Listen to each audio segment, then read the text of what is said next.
This podcast is sponsored by FortuneFavours.ie. FortuneFavours.ie is a home workout equipment store and your one-stop shop for all home gym equipment. They are well known for their adjustable dumbbells, which combine 15 different weights in one dumbbell. They have both 24 kg and 40 kg adjustable dumbbells. Check the link in the bio of this episode for more information.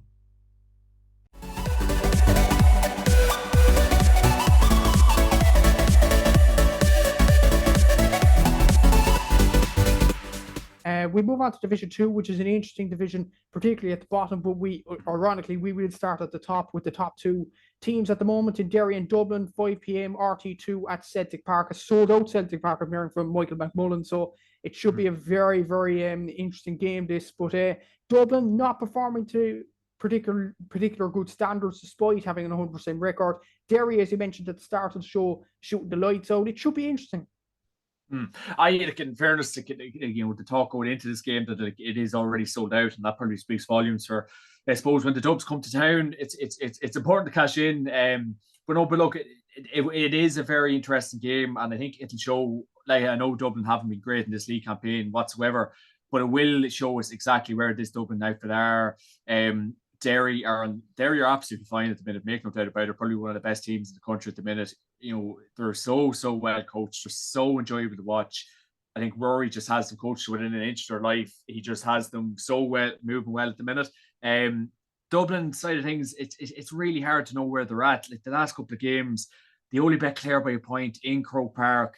A couple of years ago, that would be absolutely unheard of. Like they probably have that game won at half time. So we just haven't seen Dublin open it up fully. Is that maybe down to what's going on in the coaching field?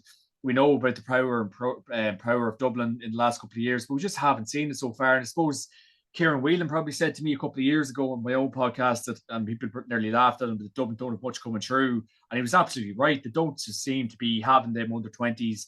Like where are the under 20 kind of players coming through? And I suppose when you kind of have to call in the likes of Jack McCaffrey and Paul Manning to come back and play for you, it maybe just goes to show where Dublin's at, like to kind of get them over the line in these big games, like Jack McCaffrey did against Cork, for instance, as you well know, Matthew. So I just think Dublin really seem to be struggling to find new. Like, don't get me wrong, that starting 15 is a remarkable bunch of players, but it's who the men you bring on. Like I know Conor Callahan and Dean Rock, they're doing quite well at the minute, but we just haven't seen Dublin open up yet. Is this the weekend? This weekend, I'm not sure. The way Derry are setting up at the minute, Derry could be. I think Derry are favourites going into it, mind you. But yeah, I think Derry could be fancying themselves this weekend because I think Rory will expose anything Dublin have been failing on this weekend. Rory, he's a genius. He lives and breathes football. So Derry favourites going into it, understandably, and Dublin's form thus far just hasn't been great. It hasn't known that we both know from the group chat and chatting to Aaron in the past few weeks or so. He's livid over the performances over the last few weeks. Like I could see his frustration at the Dublin performance from the Clare game the other night, and he actually said to me that it was actually a kind of a fight, a scuffle, which actually bounced the Dublin crowd up a bit. And if you're asking for that to beat Clare, no disrespect to Clare, Clare have done brilliant under Colm Collins, and he's done an absolutely brilliant job in his 10 years in charge. But if Dublin are relying on that to get past Clare, it probably just epitomises the problems that they have at the moment. Oh no, it definitely does. Like, and I suppose you could nearly say, like, and obviously anyone following football or GA in general, you could nearly say, like, and I probably was saying like my own podcast maybe last year, that it just seems from a Dublin and things. I think I was saying to Aaron before in his podcast, that it just seems since Jim Cavan left, it just seems there's been like a drop in intensity. There's just been. Obviously there's been a few retirements. There's a lot's changed since Jim, and I know obviously 6 in a row, and obviously I know Jim was there for the 5 in a row, and obviously got over the line 6 in a row 2020. But it just seems a lot's kind of changed. I know nothing lasts forever, and success breeds success, but it just seems to be Dublin might be a bit of a stopgap at the minute, and just transition once again. And yeah, I just think when the likes of a Jim Gavin goes, he obviously demands standards, he demands results, and a lot of people maybe in the last couple of years have been saying, like, is Dessie Farrell the right man to lead this Dublin project forward? We don't really know. Like, and it's I just think if you from Aaron's point of view, you can't be pleased with the way Dublin are moving. It's been like the only just about got over the line against Kildare the first day. They got over the line against Cork last week for Brian Hurley's goal chance at the end. Beat a Clare team that they should really, really like. If Dublin want to be winning All Ireland's, they have to beat Clare by 6 or 7 points, and that's that's not being disrespectful from Clare. That's being realistic. So no, there is a cause for concern. And that's probably why Derry are favourites going into this one, Exactly. So, and even calculating the best defence and the best attack, the best defence in the whole National League this season is Derry, conceded 229 in 4 games, which is absolutely remarkable. You have Shane McGuigan, who's the top scorer of the top 2 divisions, the second top scorer overall in the league with 224. And Turner doing well with 2-7. Ethan Doherty chipping in. Paul Cassidy, Benny Hearn is still doing his bit. Benny the goat, as they'd say on the in-betweeners. So, Derry, they're doing well at the moment, but this is an asset test for Derry because even looking at the fixtures in the next few weeks, if they lose this, they lose this against Dublin, they could go into the last game against Cork with themselves at 10 points, Cork on 8 points, and if Cork beat them at Páirc Uí Chaoimh, Cork could take the place of Derry. So, look, there's big enough pressure on Derry to win this game too. Although there definitely is pressure on Derry to win, and Derry's start in the league so far has been tremendous, and Rory Gallagher will be absolutely delighted with me. The Brushes side are very poor. Kildare outfit that we'll come to talk about now in a couple of minutes last weekend, but I think Gallagher will be delighted. I just think home advantage will be key for Derry in this one, and that's probably why they are favourites going into it. I think it's a big enough game even for Derry. It's a big game for both teams to see exactly where they're at as counties and where they're going to be, where they're going to end up this season. I know both teams might hold their cards back a bit, maybe not show their full deck, but it will be very interesting to see what maybe Rory Gallagher does go with this weekend. We're hearing about sellouts, we're hearing about this, we're hearing that about that. Will it be the spectacle we're all hoping for? I'm not sure. Dublin haven't been great. Will Derry be parking the bus? Will we be seeing a bit of a blanket to kind of defence? Are we going to be seeing this attacking Derry team that we've seen in the last couple of weekends? I'm not sure. Will Gallagher be would be very kind of cautious of what Dublin have going forward? But I just think there's a reason for Derry to be exploiting maybe the holes that Dublin have been showing in the last couple of games, and that's probably why Rory Gallagher will smell blood this weekend. We haven't seen a good Dublin the first 4 games of this league whatsoever, so I would say Derry would be very confident going into this game. Yeah, you'd have to think so, looking at the past 2 performances. But as we make a prediction for this game, is there the argument, I've said this to Aaron over the last few weeks, that Dublin performed poorly in the first 4 games, including against Limerick, where they didn't really catch fire. They only beat a poor Limerick team by 9 points. Yeah. But is there an argument that the first 4 games to perform poorly, but then in the game that really, really matters against Derry, they just turn up? Yeah, you see, that's exactly it. And like what's that saying? Like, will the real Dublin will the real Dublin please stand up? But I just think, is it this weekend? I'm not too sure, because like Rory is a serial winner. We've seen his interviews, we've seen the way he is along the line. He just looks like he nearly has like a player profile, like nearly all the players in Ireland, and how they work, how they operate. So I just think this weekend, Rory will have his homework done on the Dublin lads, and that's why I think he will get this Derry team over the line this weekend. And like he would be confident saying that, like, is this the game where Dublin show up, where they get back to themselves, where we see this fluid football, with the likes of Dean Rock, Conor Collin really kind of coming into the road, likes of Brian Fenton striding up the field. But I just like, we haven't seen that yet. Is the Derry game the time we will see it? I'm not sure. Like, Dublin have had ample opportunities, to let free, to let's see Dublin the last couple of years. The last couple of games have had opportunities for that. It's amazing that even against Clare they couldn't seem to do that. Against Kildare they couldn't seem to do that. Even against Cork to a degree. So this weekend, I'm not sure a week is long enough maybe for Dublin to work on certain things against a very, very, very strong Derry team at the minute, make no doubt about it. So yeah, I think Derry are favourites, as I said a couple of minutes ago, favourites going into this, and rightly so. Yeah, no, it's a tough one to call it. Really, it could easily be a draw again. Yeah, could be. But I know Dublin are performing poorly, but I'm going to sneak it to Dublin by a point. Okay. I don't know. There's just something in you. Something in me that I just think Dublin, this is the game where they turn up. Derry are performing very well, and fair play to them. And they're probably going to get promotion at the end of all the league action. But I just think Dublin, there has to be a performance in them. Yeah. No, look, and again, as we kind of have been saying, like, is this the weekend against a very, like, fair enough, they might get a game against who else is in Division 2 that they haven't played yet, who have Dublin not played yet. Meath away and Park Halton and Louth at home. Yeah, exactly. Like, there are 2 games to Dublin. We could see the real Dublin and Dublin we've seen of old, but it just doesn't, like, they've been so flat on their feet. It just hasn't been the Dublin we've seen of old. And don't get me wrong, that is down to retirements. That's down to, like, the change of the guard, the management team. But I am not sure, are we going to see that this weekend again? And that's probably why a lot of people are going for Derry.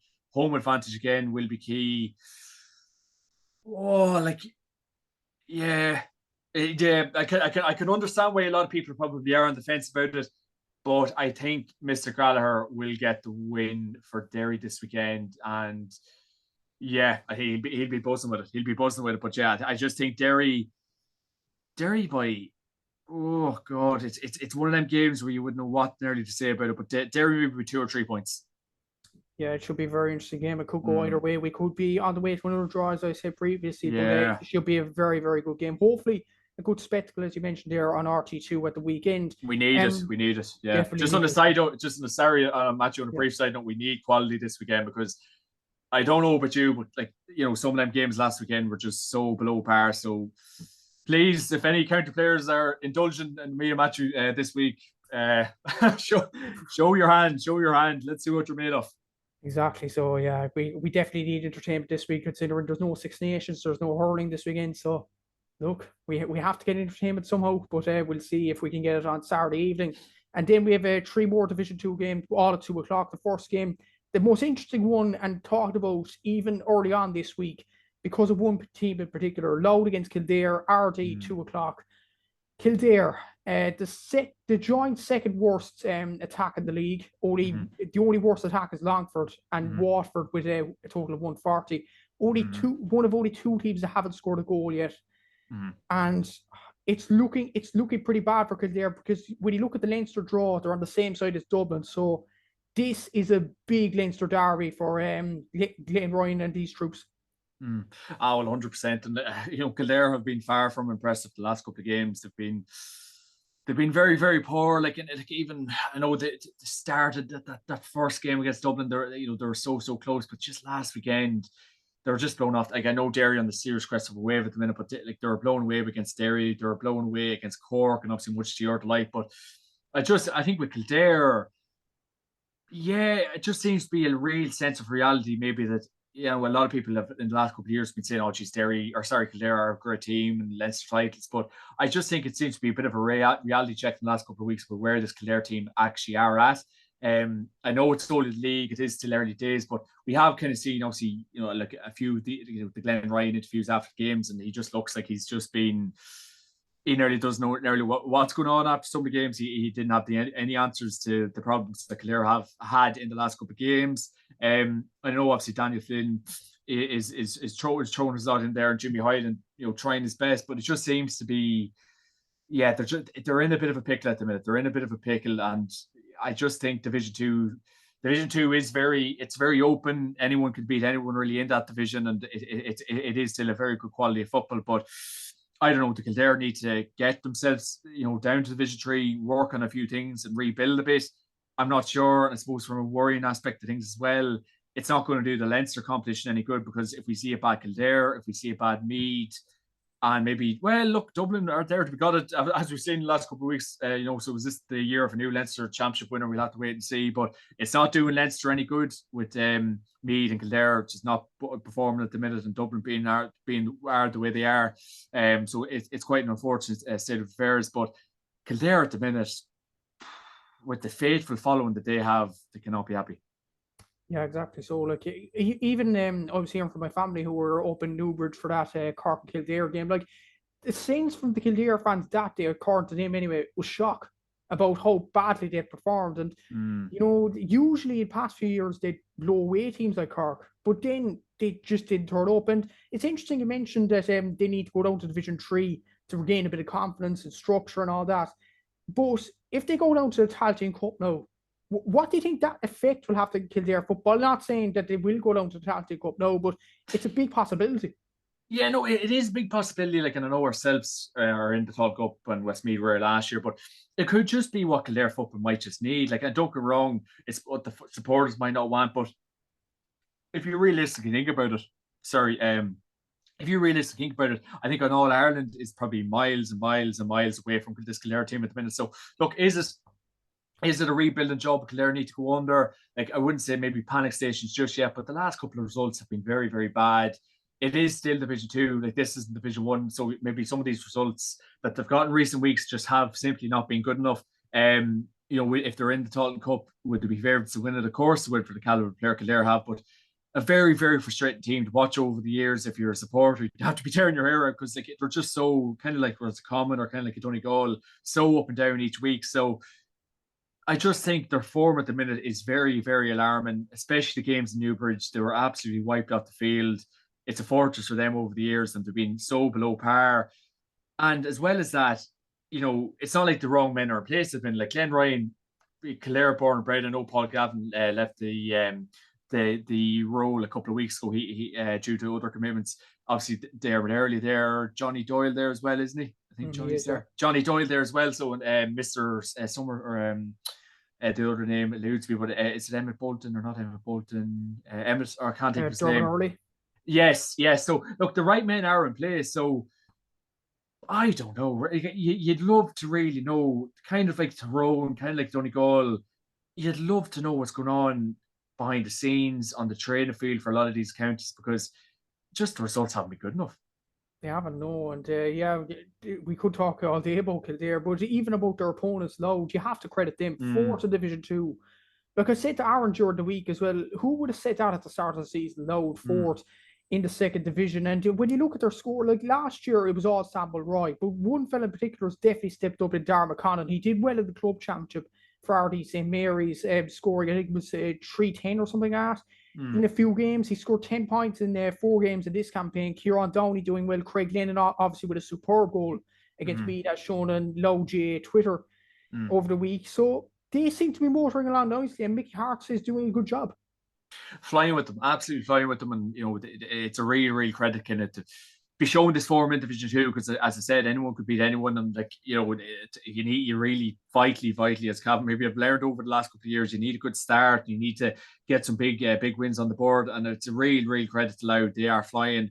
Horst Devlin and Mickey Hart up there, they're doing a sterling job. Mickey Hart knows how to win these big games, and this weekend could be another big scalp against a very struggling Kildare team. So they will be targeting that game this weekend. Samuel Wright, look, we all know about the quality of that man. He's a remarkable footballer. And it would have been very easy for Louth in the last couple of weeks to kind of down tools, especially after the injury of Kieran Byrne being out for the rest of the season. He's a fantastic footballer. So Louth really are doing very, very well this year thus far. Is that a win this weekend against a struggling Kildare team? It absolutely can and could be.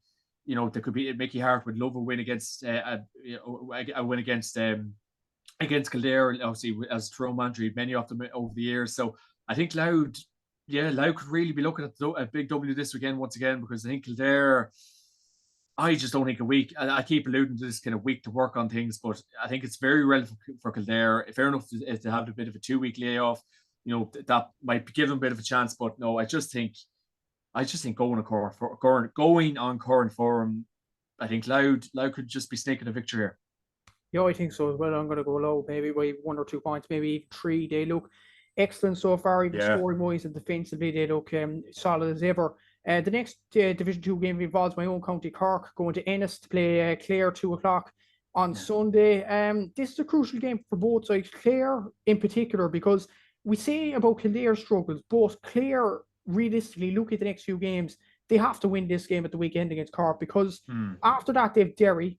I don't think they're winning an own big then. The last game against Limerick, it could be too late and Clare are down by then. So it's a big game for Clare and a big game for Cork as well, who could get their promotion charges kick up the backside as well.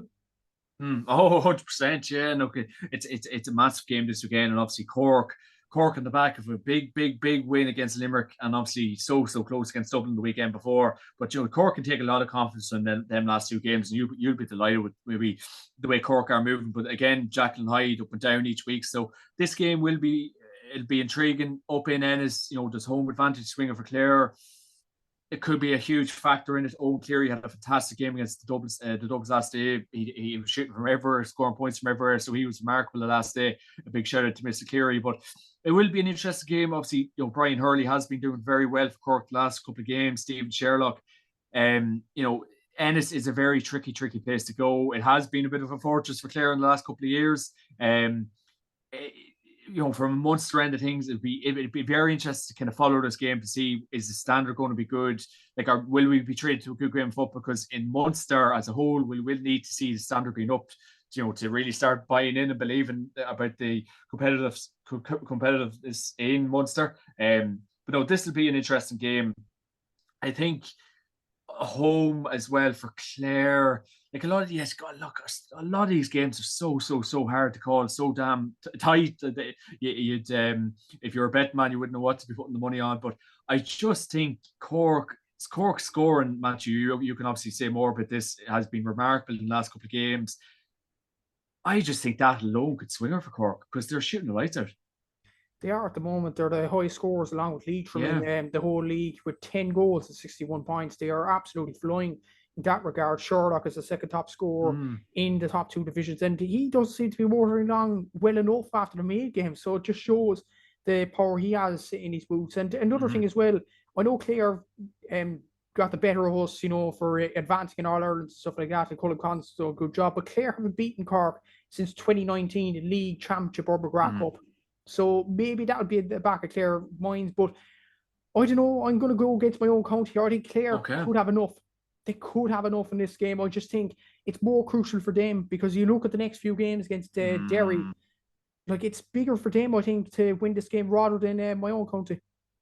Yeah, I know it's probably hard. It's probably annoying for you to say that, especially after Cork doing quite well in the last couple of games. But yeah, I just think home advantage will be key for Clare in this game. It's normally worth a point or two alone, but I just think the way, and I know it's early days to be kind of getting too excited about Cork, but I think from your point of view, I just think the way Cork are moving at the minute, it's free-flowing football. Kevin Walsh has gone in there and he will know how to get Cork playing and moving. I just think that, and I know I don't want to sound like a broken record, but I just think the scores of Cork putting up, much to your delight, the likes of Sherlock, Fine, Hurley, I just think that might tip the balance for Cork. Yeah, interesting. I really do. Yeah. Interesting prediction there. It'll go either way. Definitely a very, very entertaining game in store. Are you happy with Cork's progression at the minute on the side note? Jeez, I am. Yeah.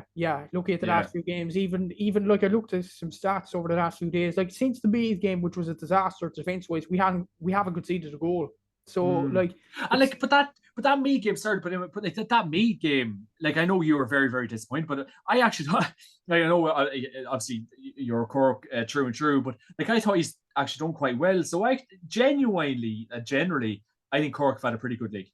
Yeah, I think we have it as well, and minimized it against Limerick the other day, and definitely we've done pretty well. When you look at their scores, even besides Sherlock and Brian Hurley, Chris O'Jones scoring 8 points for play, 6 for play the other day. He was giving Cian Murphy a hard time against Dublin, didn't score anything, but the fact he scored 6 points the other day, it'll give him much needed confidence. Sean Powell seems to be doing well at centre forward as well. You look at Ian Maguire, Colin Buchanan, we've set in midfield there. Conor Corbett coming off the bench and scoring 2 goals the other day as well. Owen McSweety. So there is a lot of players pushing on, and it should be interesting to see how they progress. But Clare, I think they nearly always, they drew with us in Park and Keeve last year. They nearly always have our number when it comes to the last few games. So it should be very interesting to see how that plays out. And the last game in Division 2, to be honest, Limerick against Meath, Gaelic ground 2 o'clock. Is there really any need? Limerick struggling badly. Limerick, they're being outclassed now in Division 2, and I know obviously at the change in the guard, obviously Mr. who's gone into Ray Dempsey's gone into manage Limerick this year, and bit of an uphill task, especially after Billy Lee stepping aside after the great work Billy done. But I just think Limerick Limerick are just being outclassed in basically every game they've played in so far. I know that a very tough start against the likes of Derry and Dublin to start their league, but yeah, I think Limerick probably will be staring down the barrel of relegation. I think this weekend, Meath probably will just. Yeah, Meath probably will just have just that bit more than them. I think Colin Rourke definitely will be targeting a win this weekend. He will need a win.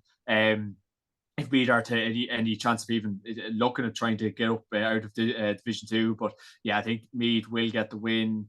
But Limerick's form has just been very poor. And I know there was going to maybe be a good bit of transition even after Billy Lee leaving, and obviously I suppose unrest after all that happened. But yeah, I think Meath should have enough.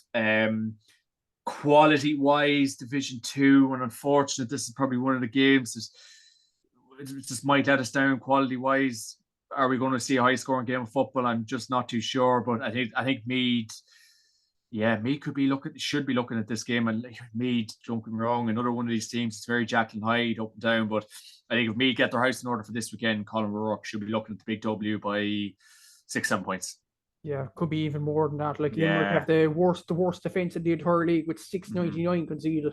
It's mad. Yeah, mad. Yeah, it's absolutely crazy. And it's going to be an uphill task. I actually don't think it's 6. It's 966 actually they've conceded. That's unbelievable. That's madness in scoring wise, and it probably just shows their older depths in this division. Unfortunately, like I've spent college times at Limerick, and I'd love them to do well, but it doesn't seem to be doing well at the moment. But Meath should get back up the horse of this game. In Division 3, we're going to talk about 2 games in detail. And the 2 games starting off with Westmeath against Antrim, 2 o'clock in Mullingar. It's an interesting one. Westmeath doing well in promotion boys up into the zone game, then lose in Park Esther at the weekend. Antrim, obviously, Kevin McGorty on the podcast, he's actually a proud Antrim man, talked to Kevin in recent days as well. And they actually have the 5th highest scoring rate in the whole Allianz League. But when you look at the defensively, they're shipping mad. So it's an interesting one with Antrim. Yeah, Antrim, we kind of know, but maybe the struggles up there, and Kev has been very vocal in the past about where Antrim are at. And don't get me wrong, 5th high scorers is very, very impressive, but I suppose at the defence it would be very leaky. But I think this should be a Westmeath victory. If they've any intentions of climbing out of Division 3, they should, especially at home, there shouldn't be any F-ups. I think it'd be very, very surprising. It could be the result, it could be you could just be scrolling on your phone, you could be watching other games. It could be the very game that you could be looking at. Some lad text into the group chat saying, look, Antrim could be up by 2 or 3 points. It could be the very, very game, but I'm just not sure. Will Westmeath have that complacency, especially after getting bet by Down, last weekend? Westmeath should still be looking at promotion, getting out of Division 3. Obviously winning the Tall Cup last year, getting over the line against us. I just think Westmeath should look at doing a professional job this weekend. They should have enough. I think it's time for them to kind of rubber stamp their intentions for the year ahead. Obviously getting bet by us the first day out, and then a poor result against Down as well. But I just think this game, if they've any intentions this year, they should be looking to getting the win. I know Antrim's scoring rate, as you rightly said, has been very good, but I think this should be a comfortable victory for Westmeath if they've any intentions of improving this year. And Mr. John Hazen doing well for Westmeath at the moment in Division 3. So I'd have to say Westmeath will win this game and get back up on the horse. The next game we're going to talk about detail obviously involves your own county Cavan against the Down at 2 o'clock in Kingspan Breffni Park, live on the BBC iPlayer. So it's brilliant that the GA are actually showing Division 3 games. The second Division 3 game they've actually shown on TV. So brilliant to see that. But I'd imagine you'd be going to the game. Oh yeah, no, we'll get into it now on Sunday at 2 o'clock. It's great to kind of get the home games in. It's only 15 minutes out the road, Matthew, so it kind of makes life very easy. So we're looking forward to that this weekend. Big crowd expected by all accounts, as well as what I'm hearing during the week. So we're looking forward to it. Ulster Derby as well. Between both teams, we played Down in the Ulster Championship in the last couple of years, and in the early noughties as well. There's always been a friendly relationship with Down. I don't think there's much needed between both counties over the years. I know we played them in Taunton last year, but always been a bit of a friendly atmosphere with the Down lads. But Down playing pretty well, good win against Westmeath last weekend. But I just think home advantage. Cavan are playing very, very well at the minute. 4 good wins. what's probably impressive with most about Cavan is I know Paddy Lynch came in the last day and he kicked 10 points to his great credit, but there's an array of scorers. We're getting scores from all over the field. Obviously, Ray Galligan constantly chipping in, Pork Faulkner, Oisin Brady out with a bit of an injury. I think he's out with an ankle injury at the minute. Ryan O'Neill doing very well. Martin Riley chipping in. Just Martin still playing football 16 years in with the Cavan lads. Fair play to him. Obviously, the Maddens doing very well. Conor Madden chipped in with a few of the last days. So I have to be very, very happy from a Cavan point of view with the way we're moving. We've just brushed aside, I suppose, teams in the last couple of games, and Cavan's history, and maybe Matthew, you've been following kind of closely as well. Like we kind of, especially last year, we only bet maybe London by a point last year. I know we brushed like maybe Waterford, but maybe some of the games last year we just weren't convincing. But this year we're very, very convincing. We're winning games. We're putting teams to the sword. We're winning games with 10, 12 points. That's where you want to see. We don't want to be seeing these 2-3 point fixtures, and we don't want to be hearing the reports, Cavan just about got over the line, or Cavan just about. It's great what we're doing, and we just need to keep it up. Are we going to be seeing that this weekend against a fairly strong down team under the stewardship of Conor Lafferty? I don't know. I think it'd be quite cagey. I think Lafferty will have his homework done on the Cavan lads. But I still would be quite confident we can get the victory, because I said at the top of the show, Conor Lafferty, it might take a year or two to kind of get himself fully bedded into that role. And I think Cavan will get the win this weekend. Yeah, I'd have to agree. I'd say Cavan and definitely continuing their 100% record with either Derry or Dublin. It's a brilliant record to have, and Cavan people should be very proud of that, in fairness. It's an excellent achievement. And the other two Division 2 games, we're just going to say a word on who's going to win it. Fermanagh against Tipperary, Adorney, 1 o'clock. You'd have to imagine Fermanagh will win this. Fermanagh, and I would be very worried if I was a Tipperary football follower at the minute. Yeah, exactly. So I think David Power's doing his best. Conor Sweeney injured at the moment. I think Sean O'Connor's Mickey Quinlivan. No, Mickey Quinlivan. Yeah, it's going to be a hard ship for David Power to steer. And the last game in Division 3 is between Longford and Offaly in Glen Brothers Pierce Park at 2 p.m. Longford, worst attack in the whole National Football League. Offaly losing 2 games, but they still are going along nicely. You'd have to imagine Offaly will get another win and get back up on the horse. Yeah, Offaly. I know obviously we brushed them aside up in Tullamore last weekend, but I just think Longford's form at the minute is not great. And yeah, I think Offaly maybe by 5-6 points. Yeah, it could be that, all right. And we move on to Division 4. The main game in Division 4 this weekend is Oisin McConville's troops in Wicklow. They're facing Leitrim at home in Aughrim at 1:30 p.m. Leitrim, as I mentioned before, the joint highest scorers in the whole National Football League, along with Cork scoring a total of 8 goals and 67 points, which is remarkable. Obviously, Keith Byrne with 338, the highest scorer in the Football League, which is remarkable in itself. But Wicklow, 2 wins on the bout under Oisin McConville. He seems to be getting a kick out of the players, so this should be an interesting game. Oh no, it definitely will be, and Aughrim could be a real 1 or 2 point swing for Wicklow this weekend. Against a favoured West or Leitrim. Special shout out to Keith Byrne as well, top scorer in all leagues, and he's absolutely flying for Leitrim at the minute. It's a tricky assignment to go up to Aughrim. Kevin McCarthy always jokes it's nice we spin to get up there. Spin alone, bit of fatigueness around that. Oisin McConville would be mad to get another win. Oh, I think Leitrim. I think with Keith Byrne's form at the minute, Leitrim might just get the away victory. Interesting prediction there. I'd probably go Wicklow, to be honest with you, at home. Like, I know Keith Byrne is performing well, but I just think Wicklow will have enough. And the other 3 games we'll run through briefly. Laois against Waterford, 6 p.m.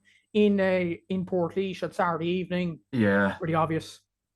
Yeah, Laois. And just like I think I probably said this before on Aaron on the podcast, like to the Waterford lads still trying their very, very best, going to training during the week and keeping the show on the road. It's a real credit to the Waterford lads, but it's it's very hard to know how to keep the momentum levels up there. The show on the road essentially up there in Waterford. I know I'm wearing obviously the Waterford jersey here, maybe trying to show a bit of support for them, but it's it's a sorry state of affairs up. Maybe it's a separate podcast for the week of Crenties to focus in on them a bit and give them a bit of support or help her keeping the show on the road. But Laois are struggling as well, but Laois in a bit of a dour game, Matthew.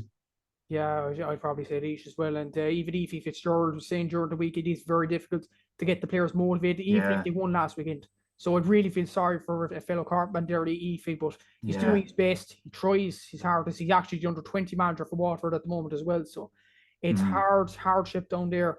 The next game, London against Cardiff, Royal Slip 1 p.m. Tight enough game, but I would say London.